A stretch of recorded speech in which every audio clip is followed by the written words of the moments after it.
The discussion of a presidential kill list, despite its enormous constitutional ramifications, has gotten very little attention from the national media. The idea that the commander-in-chief, regardless of who it is, has a list of people, including American citizens, who can be killed without trial, isn't just a conspiracy theory, it's a fact. So I wanted to know. The so-called presidential kill list that's gotten a lot of attention, and this list of folks who have been targeted for assassination. Right. And on that list have been U.S. citizens who have not been afforded trial, including Anwar al-Awlaki. How do you, as president, or any president for that matter, regardless of party or person, utilize that power to assassinate even U.S. citizens? Well, first of all, you're basing this on reports in the news that have never been confirmed by me, and I don't talk about our national security decisions in that way.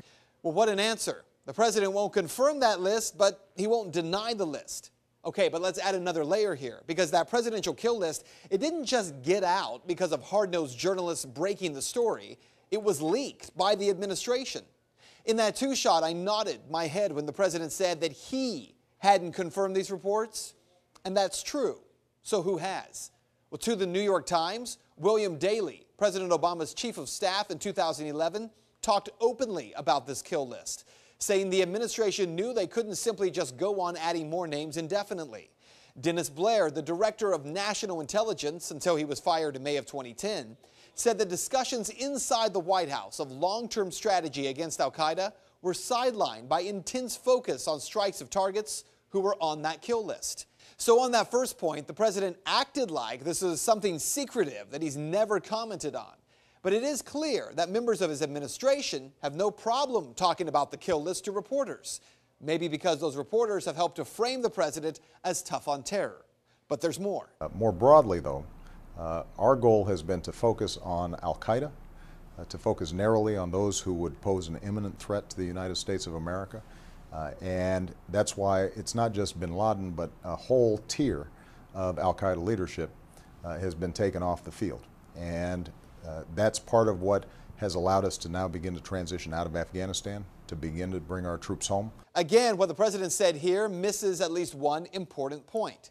The president's war with al-Qaeda has gone far from the borders of Afghanistan to nations like Yemen. It was in Yemen where President Obama ordered the death of Anwar al-Awlaki, who, as I mentioned to the president, was a U.S. citizen and yet was never afforded trial. In fact, two lawyers simply decided that al-Awlaki could be killed. In addition to killing him, the president also ordered a drone strike that killed al-Awlaki's 16-year-old son, Abdul Rahman al-Awlaki. That 16-year-old, also a U.S. citizen, born in Denver, Colorado.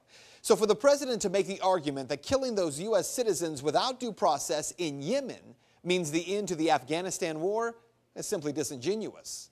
So what you need to know, the way the president played this issue with us is really quite telling.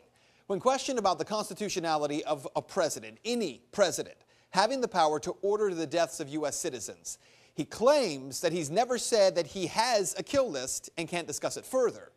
A constitutional lawyer turned president using a power that violates the most basic principle in the Bill of Rights, leaking his use of it when it's politically expedient, then claiming it can't be discussed when it's not. And that is Reality Check.